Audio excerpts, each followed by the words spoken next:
Another recursive computational data structure is the tree.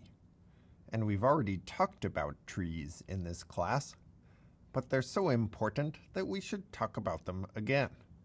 A tree is a lot like a linked list. A tree has a root label and a list of branches that are trees. A linked list is a first element and the rest of the list. So the main difference is that a tree has multiple trees as branches, whereas a linked list has only one linked list as the rest of the list. Here's vocabulary that we've talked about before, but we'll do it again. There are two ways of describing trees. The recursive description uses an analogy to wooden trees growing out of the ground, except for that they grow down instead of up. A tree has a root label and a list of branches. Here the root label is 3. There's a branch, and there's one other branch. Each branch is a tree. A tree with 0 branches is called a leaf. In this diagram, there are 5 leaves. The leaves have labels as well. They just have no branches. A tree starts at the root. There's the root of the whole tree. There's the root of the left branch. There can be multiple branches, or 1, or 0. And every single branch is another tree, meaning every single branch has another root. Describing all of the different trees within a tree often involves the term node. A node is a position or location within a tree.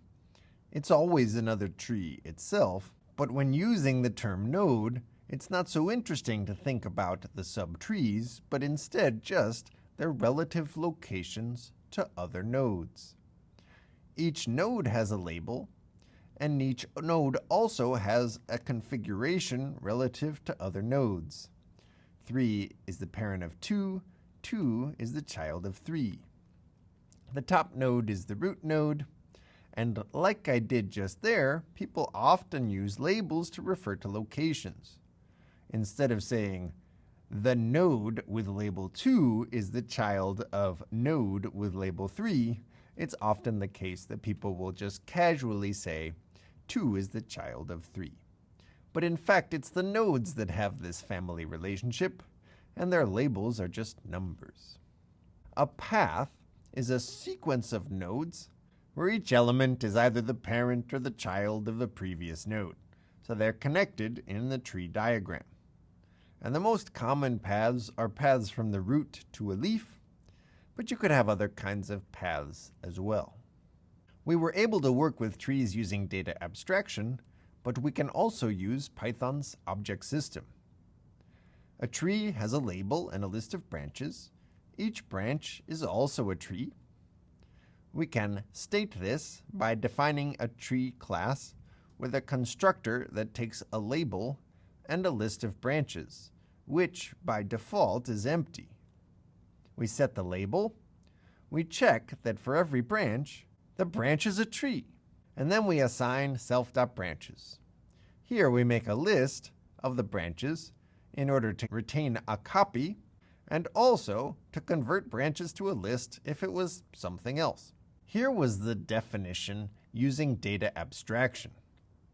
Very similar, but there are some important differences. Now that we're using the object system, we define how to build a tree, but we don't have to explicitly define how to get the different attributes out of a constructed tree.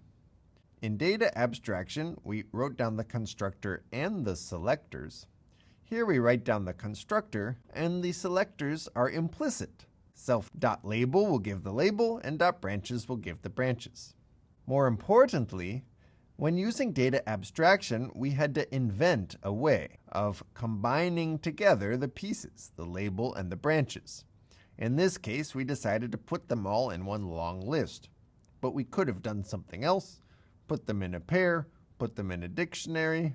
Whatever we did, we had to come up with a method for extracting those pieces back out using the selector functions. When we use Python's object system, we don't have to make any decisions about how the pieces are combined into a whole. We always choose the same way. Each part is an attribute, and an object has all of its attributes accessed by their name.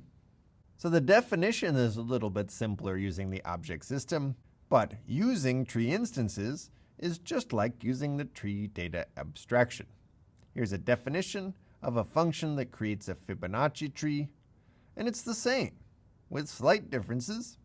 When I use the object system, I capitalize the word tree, and I access the label using dot notation. Under data abstraction, I had a function called tree, and I accessed the label using a selector function.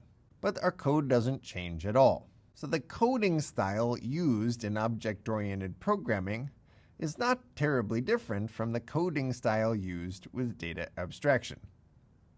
Once I've defined the tree class, I can go ahead and use it.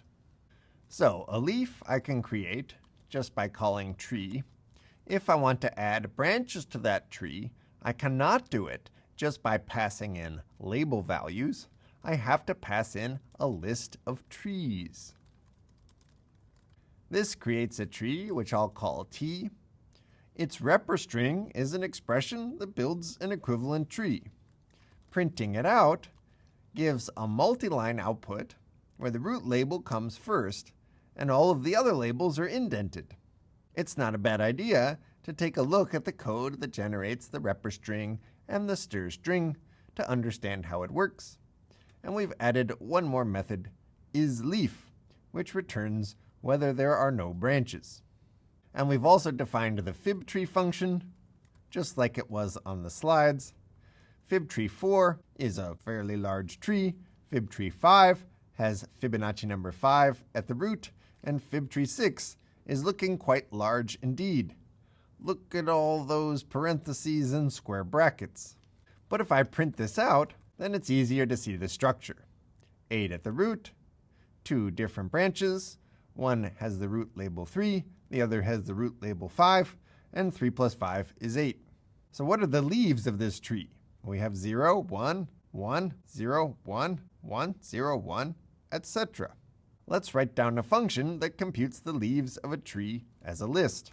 If T is a leaf, then we'll return a list with one element, the label of the tree. Otherwise, we need to build up a list of all the leaves.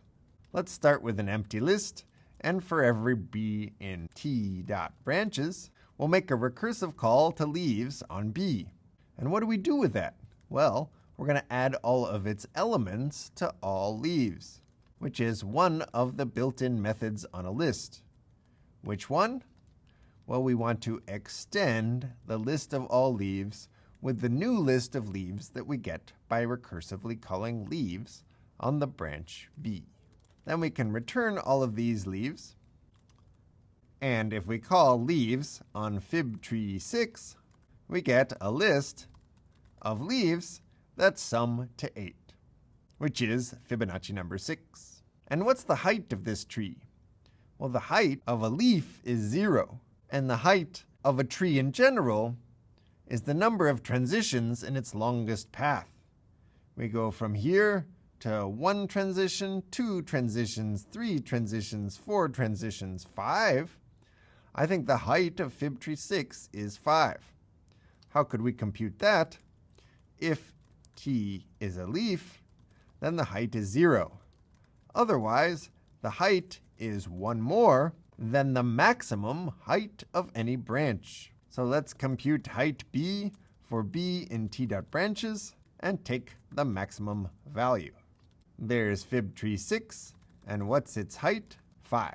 So everything we've learned about processing trees is the same, whether I use data abstraction or I use the tree class, but we get some nice advantages using the tree class, like a nice way of displaying trees using this simple recursive stir function.